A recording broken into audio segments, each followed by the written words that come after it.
জন্য চতুর্দিক দিয়া দাঁড়ায় থাকতো। আপনি আমার নবীর তেলাওয়াত শোনার জন্য নবীর কণ্ঠ আল্লাহ এমন মুজিজা দিছে, বেঈমানরাও তেলাওয়াত শুনে পাগল পাগল হয়ে যেত। সুবহানাল্লাহ। আমার যুবক ভাইরা, নবীজি যখন রাতের বেলা তেলাওয়াত করে নামাজ, দিনের বেলা কালেমার দাওয়াত দেওয়ার জন্য বাহির হয়, আল্লাহ বলে বন্ধু এবার লোকাইয়া লোকাইয়া দিনের দাওয়াত দিলে চলবে না, প্রকাশ্যে দিনের দাওয়াত দেন।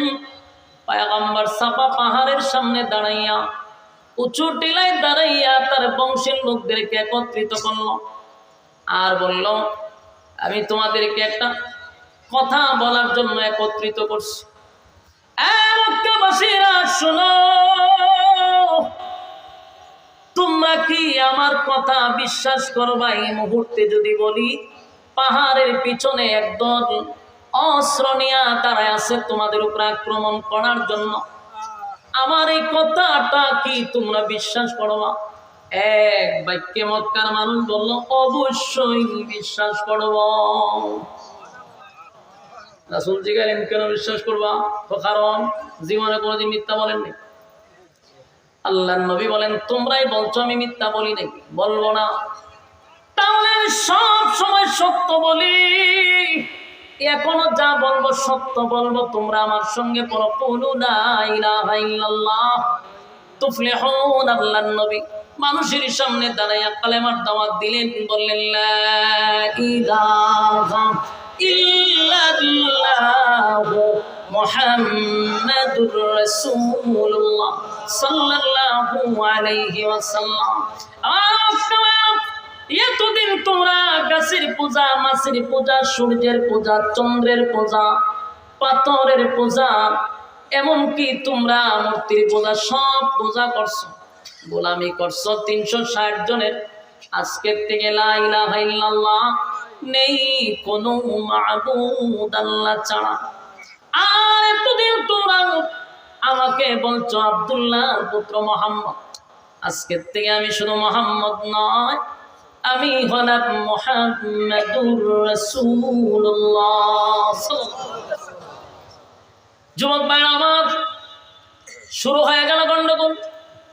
40টা বছর পর্যন্ত আমার নবীর বিরুদ্ধে একটা মানুষও কথা বলে নাই, কেউ নবীর আঘাত দেয় নাই।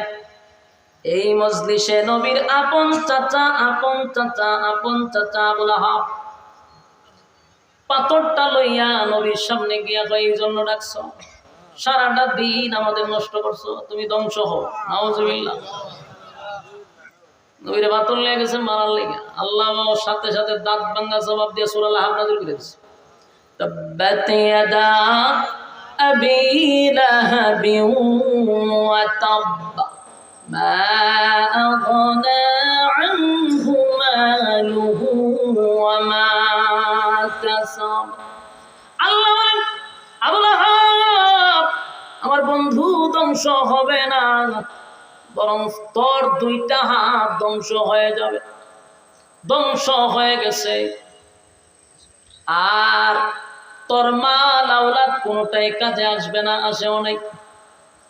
যুবক ভাইয়ের সাথে সাথে আয়াত নাজিল করে জবাব দিছে। রাসূল যখন সেদিন থেকে কালেমার দাওয়াত প্রকাশ্যে দেওয়া শুরু করলো, মক্কার মানুষ নবীর বিরোধিতাও শুরু করলো। বিরোধিতা শুরু করছে, যারা কালেমা পড়ে তাদের উপরে নির্যাতন শুরু করছে। নির্যাতনের স্টিম রোলার চাপায়া দিছে, কোনোভাবেই নবীকে আটকাইতে পারে না, ব্যর্থ হয়ে গেছে। শেষ পর্যন্ত তারা রাসূলের কাছে যায়, একদল বিশাল বাহিনী নিয়ে, শিক্ষিত মানুষ নিয়ে রাসূলের কাছে যায়, কিন্তু কথার মায়ের বেঁচে পইরা তারা হারে। প্রত্যেকবারই যায় কিন্তু হাইরা যায়। লজ্জিত হইয়া তারা সিদ্ধান্ত নিল, যতবার মুহাম্মদের কাছে যাই ততবার লজ্জিত হই, তার সঙ্গে পারি না কথা বলে। একজন তাদের মধ্যে বলল, তোমরা যতবার যাইবা ততবার বেজ্জতি হইবা, কারণ মুহাম্মদের কাছে যে ইলম, এটা হলো আসমানি ইলম, আর তোমরা যে ইলম নিয়ে যাও এই ইলমের কোনো ভ্যালু নাই। তখন মক্কার মানুষ বলতে করবোটা কি? বলে গোটা মক্কা নগরীতে আসমানি এলেমওয়ালা লোক নাই, মদিনাতে অভাব নাই। তাহলে তোমরা মদিনার থেকে আসমানি এলেমওয়ালা লোক হায়ার করে নিয়ে আসতে পারো মুহাম্মদের সঙ্গে টকশো করার জন্য। এরা একটা মিটিং কইরা 400-450 কিলোমিটার দূর মদিনায় গেল। তখনকার ইহুদিদের পাদ্রী তাওরাতের আলেমরা ছিল। এই মক্কার থেকে বিজ্ঞ সর্দাররা চলে গেল মদিনায়। রাসূলের সঙ্গে কথা বলে পারে না, তাই তারা হায়ার করে নিয়ে আসবে। মদিনায় যাওয়ার পরে পাদ্রীদেরকে বলল যে আমাদেরই বংশের, আমাদেরই রক্তের, আমাদেরই বাতিজা, নিজেকে একজন রাসূল দাবি করে, বাপ দাদার ধর্মের মধ্যে সুনকালি দেয়, তার সঙ্গে কথা বলেও পারি না। ভারাক্রান্ত মন নিয়ে আমরা 450 কিলোমিটার জার্নিং করে আপনাদের কাছে আসছি, আমাদেরকে আপনারা উদ্ধার করুন, আমাদের বাপ দাদার ধর্মকে আপনারা যেভাবেই হোক ইজ্জত রক্ষা করুন, চলুন আমাদের সঙ্গে, আব্দুল্লাহর পুত্র মুহাম্মদের সঙ্গে আপনারা টকশো করবেন। বড় বড় পাদ্রীরা বলল ঠিক আছে বসো, আগে জানতে চাই তার বংশ কি কুরাইশ বংশ? মক্কার লোকেরা কহ কুরাইশ বংশে জন্মগ্রহণ করছে। তার বাবার নাম কি আব্দুল্লাহ ছিল? বলে হ আব্দুল্লাহ ছিল। তার মার নাম কি আমেনা ছিল? বলে হ আমেনা ছিল। তার দাদার নাম কি আব্দুল মুত্তালিব, যিনি বাইতুল্লাহর মুতাওয়াল্লি ছিল? বলে হ, ঘটনা তো সত্য। মক্কারেরা কয় আমরা বইবার আগে সব কথা পাদ্রীরাই বইলা বলাইতেছে, ঘটনাটা কি? কিছুক্ষণ পরে কয় সবই বুঝলাম, সব বুঝলাম। ওনার নাম মুহাম্মদ সাল্লাল্লাহু আলাইহি ওয়াসাল্লাম, বলে উনি রাসূল দাবি করে। পাদ্রীরা বলে সব ঠিক আছে, আমাদের যাওয়ার দরকার নেই, আমরা 3টা প্রশ্ন বলে দিব আপনাদেরকে, যদি 3 প্রশ্নের জবাব উনি দিতে পারে তাহলে বুঝবেন উনি আল্লাহর পয়গম্বর, এতে কোনো সন্দেহ নেই। আপনারা কালেমা পড়া ঈমান আনবেন। মক্কার লোকেরা চেহারাটা মলিন হয়ে গেছে, 450 কিলোমিটার দূর থেকে আসলাম, এখন এরা যাইতো না, যাবেও না, উল্টা আমাদের উপরেই আবার ছেড়ে দিছে। 3 প্রশ্নের জবাব যদি দিতে পারে উনি আল্লাহর পয়গম্বর, সন্দেহ নেই। কারণ এই 3 প্রশ্নের জবাব পৃথিবীর কোনো মানুষ দিতে পারবে না। সুবহানাল্লাহ। ব্যর্থ হইয়া এই 3 প্রশ্ন লইয়া আইছে মক্কায়। কারণ যতবার রাসূলের কাছে গেছে এরা কিন্তু রাসূলের সাথে কথা বলে পারে না। যেমন আপনারা 16টা বছর দেখছেননি, টকশো দেখছেননি, টকশো বুঝেননি? 16 বছর যে টকশো হয়েছে এটা হলো একজন আলেমকে রাখতো টকশোতে, আর 5-6টা নাস্তিকরে রাখতো তারা। তো এদের পরিকল্পিতভাবে উদ্দেশ্যই ছিল যে 4-5 জন নাস্তিক থাকবে, একজন আলেমকে পরিকল্পিতভাবে তারা অপমানিত করবে সোশ্যাল মিডিয়ার সামনে। কিন্তু এরা জানে না যে আলেমদের কাছে যে এলেম, এটা আসমানি এলেম, এটা দুনিয়া জাগতিক এলেম নয়। তো 5-6টা নাস্তিক মিলে লাগতো, কিন্তু একজন আলেম ঠান্ডা মাথায় সবগুলার লঙ্গিগুলো ছেড়ে দিত। ঠিক নেই? এরা না খানি সুবানি খাইতো, পানি খাইতো, বোতল পরে পরে পানি খাইতো। তো এরকম আমরা দেখছি, এরা বুঝার কমতি যে এরা কোনোভাবেই কোনো আলেমদের সাথে টকশোতে পারে নাই। শেষ পর্যন্ত শাহরিয়ার কবির মুরগি চূড়া দেখছেন নি, কি একটা মায়ের খাইছে আব্বাস হিসাবে কাছে, জনমের মতো সাইজ করে ছেড়ে দিছে। কতক্ষণ পরে আমার টাইম নেই, আমি চলে যেতে হবে। আব্বাস যায় না, একেবারে লঙ্গিগুলা ছেড়ে দিব। এই মুরগি চূড়ারে সাইজ করছি নি, তারে এই মুরগি চূড়া ছিল তখনকার সরকারের কাছে সবচেয়ে বড় বুদ্ধিজীবী। আর মুরগি কিভাবে চুরি করতে হবে, কিভাবে করতে বের করতে ওই বুদ্ধি এর কাছে আসছিল। এই জন্য তারা বুদ্ধিজীবী বলা হয়তো। এই বুদ্ধিজীবীর জায়গা আলেমরাই সাইজ করে ছেড়ে দিছে, পারে না কথা বলে। রাসূলের সঙ্গেও তারা সমস্ত বুদ্ধিজীবীরাও রাসূলের সঙ্গে কথা বলে পারে না। আমি 3 প্রশ্নের জবাব লই আইছি। আয়া গেছে রাসূলের কাছে, গিয়া বললো যে আব্দুল্লাহর পুত্র মুহাম্মদ, শুনো, তুমি আমাদেরই বাতিজা, আমাদেরই রক্তের, আমাদেরই বংশের, তোমার সঙ্গে আমরা চাই না দ্বন্দ্বতে যাইতে। আমরা 3টা প্রশ্ন করব, যদি তুমি 3 প্রশ্নের জবাব দিতে পারো আমরা সবাই তোমার কালেমা পড়ব। রাসূল চিন্তা করলো, এখানে যারা আসছে সব হলো মক্কার বড় বড় মাতা, এরা যদি কালেমা পড়ে দিনের দাওয়াত দিতে আমার তার বাধা রইল না। রাসূল খুব খুশি হয়েছে, বললো ঠিক আছে আপনাদের 3 প্রশ্ন আমার কাছে বলেন, আমি জবাব দিয়ে দিব। তারা 3টা প্রশ্ন করার পরে রাসূল বলল কোনো অসুবিধা নাই, আগামীকালকেই আমি 3 প্রশ্নের জবাব দিয়ে দিব। সুবহানাল্লাহ। এরা বলল ঠিক আছে আমরা আগামীকালকে এই টাইমে আসবো। তারা চলে গেছে। কিন্তু এই সারা দিনের ভিতরে জিবরাইল আলাইহিস সালাম আসে নাই। রাসূলের ধারণা ছিল যে জিবরাইল সকালে আসে, বিকালে আসে, দুপুরে আসে, রাত্রে আসে। 3 প্রশ্ন বললে উত্তর তো পাবো আল্লাহর পক্ষ থেকে, বলে দিব, শেষ কাহিনী। কিন্তু জিবরাইল আসে নাই। পরের দিন এই মক্কার মানুষ আসছে, কিন্তু প্রশ্নের জবাব রাসূল বললেন আজকেও পারবো না, আগামীকালকে। এরা চলে গেল। এদিনও জিবরাইল আসে নাই, রাত্রেও না, দিনেও না। পরের দিন আবার বেঈমানরা আসছে, রাসূল বলে আজকেও না, আগামীকালকে। এই আগামীকাল হইতে হইতে 1 সপ্তাহ চলে গেছে, জিবরাইল আসে না। বলুন তো দিকে কাফেররা করবোটা কি? আমি একটা এক্সাম্পল দিই। আপনার এই গ্রামের নাম কি? চরদশর্দি। এই চরদশর্দির ইমাম সাহেবের কাছে যদি একজন মুসল্লি গিয়া হয়, হুজুর আমি একটা ফতোয়া লই আইছিলাম, দেখেন তো কি। ইমাম সাহেব বললো যে আগামীকালকে বলবো, এখন সময় নাই। আপনিও ভাববেন যে মনে হুজুর মতো আলা কইরা আমার জানাই। পরের দিন গিয়া গেছেন, ইমাম সাহেব বললো যে না আজকে হবে না, আগামীকালকে। আগামীকালকে গেলেন, হয় আজকে না আগামীকালকে। মুসল্লির মেজাজ গরম হবে নি? এই মুসল্লি কি করবো? এই মুসল্লি যেটা করবো শুনেন, এই মুসল্লির দোকানও যাইব, গিয়ে 1 কাপ চা নিবে, নিয়ে আস্তে আস্তে কইব যে আমরা মসজিদও যে একজন ইমাম সাহেব রাখছে, হুদাহুদি কোনো খামেরই না, হুদাহুদি আমরা তারে গরম ভাত খাওয়াইতেছি আর পেট মোটা করতেছি।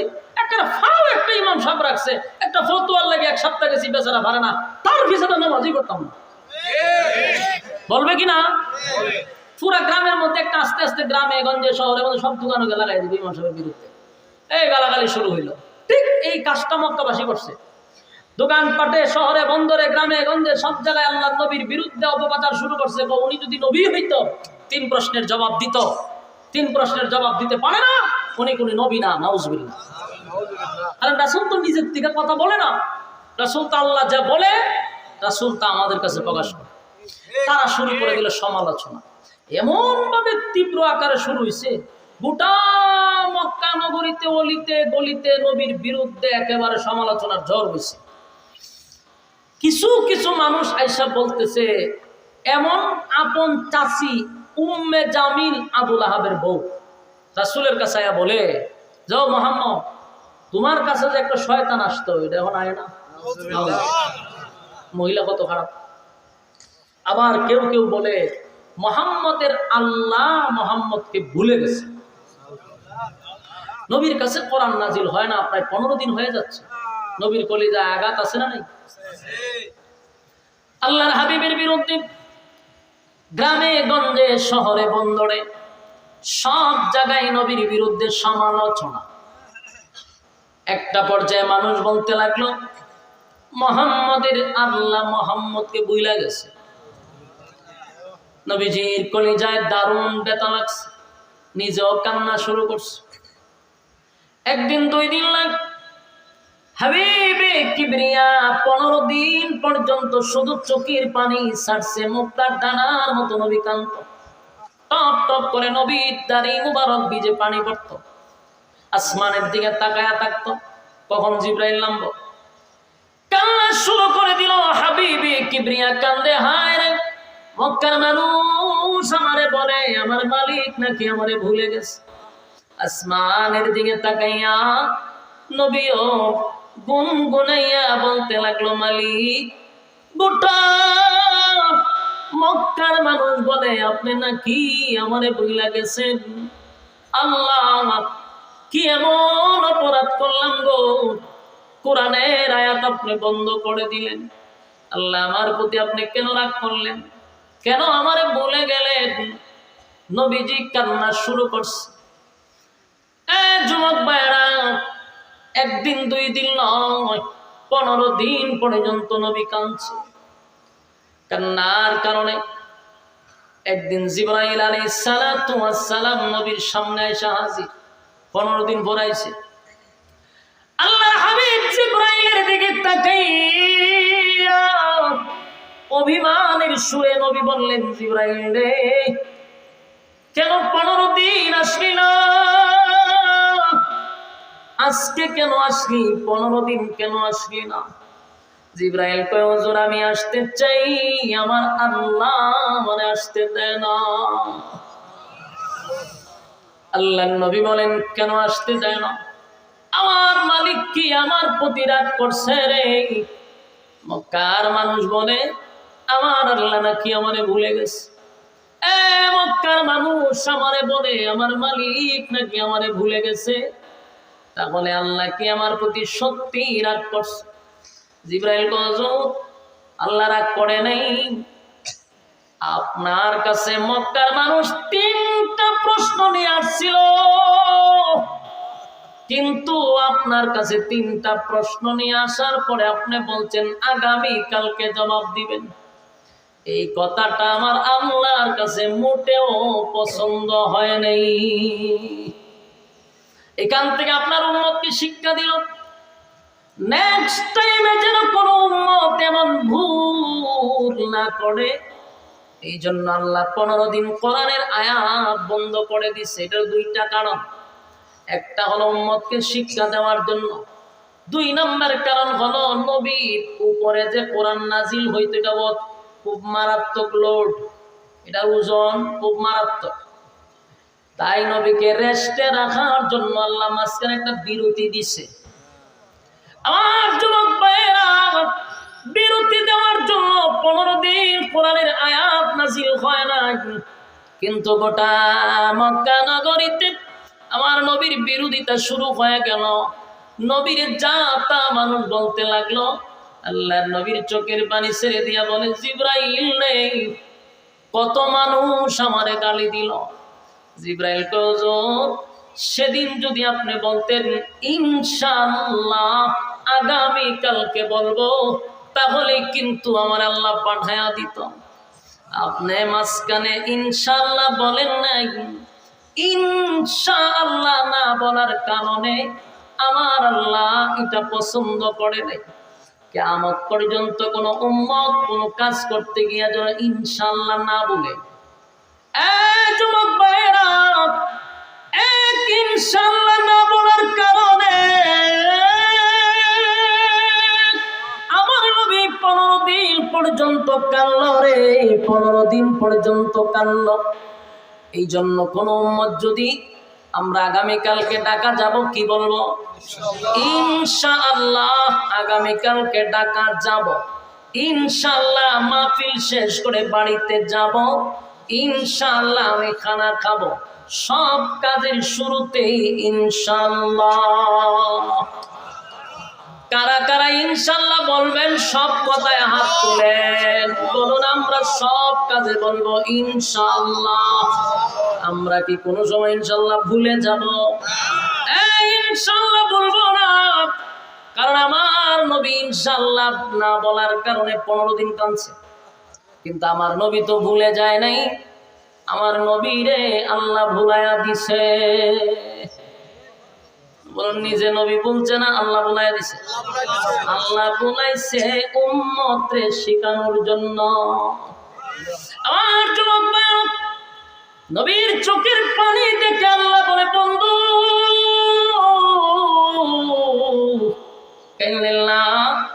আপনার চোখের পানি আমি আল্লাহ বরদাস্ত করতে পারি না। 15 দিন আপনার কলিজায় দারুণ ব্যথা লাগছে। মানুষ আপনারা নিয়ে সমালোচনা করছে, মানুষ আপনারে গালি দিছে গো নবী। জানি আমি আল্লাহ সব জানি, তাই সান্ত্বনা দেওয়ার জন্য সূরা দুহা নাজিল করছে। সূরা দুহা নাজিল হওয়ার কারণটা বুঝতেছেন? 15 দিন আয়াত বন্ধ হওয়ার পরে যে সূরা নাজিল হয়েছিল সূরা দুহা, আর এই হলো সূরা নাজিল হওয়ার শানে নজুল। নাজিল হওয়ার কারণটাই হলো এটা। আল্লাহর নবী 15 দিন কান্নার পরে সূরা দুহা নাজিল করে আমার আল্লাহ 2টা কসম করছে। বলুন কয়টা? 2টা কসম করিয়া আল্লাহ রাব্বুল আলামিন বন্ধুরে সান্ত্বনা দিছে। শুধু সান্ত্বনা দেয় নাই রে, আমার নবীর আল্লাহ খুশি করছে। আল্লাহ সূরার শুরুতে 2টা কসম করছে। ওয়াদ-দুহা দিনের আলোর কসম, ওয়াল-লাইলি ইযা সাজা রাতের অন্ধকারের কসম। 2টা কসম। তাফসীর কারকরা বলেন এই ওয়াদ-দুহার আরেকটা ব্যাখ্যা আছে, ওয়াল-লাইলি ইযা সাজা আরেকটা ব্যাখ্যা আছে রে। ওয়াদ্দুহার আরেকটা ব্যাখ্যা হলো নবী আপনার সুন্দর উজ্জ্বল চেহারার কসম। ওয়াল্লাইলি ইযা সাজা আরেকটা ব্যাখ্যা হলো নবী আপনার কালো চুলের কসম। সুবহানাল্লাহ।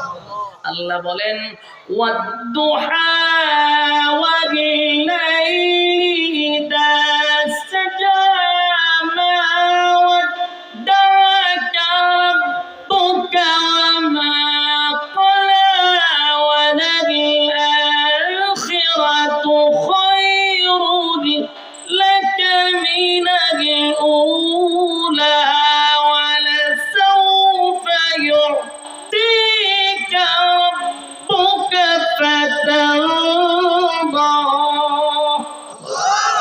আল্লাহ বলেন ওয়াদ্দুহা দিনের আলোর কসম। কেন কয়টা ব্যাখ্যা?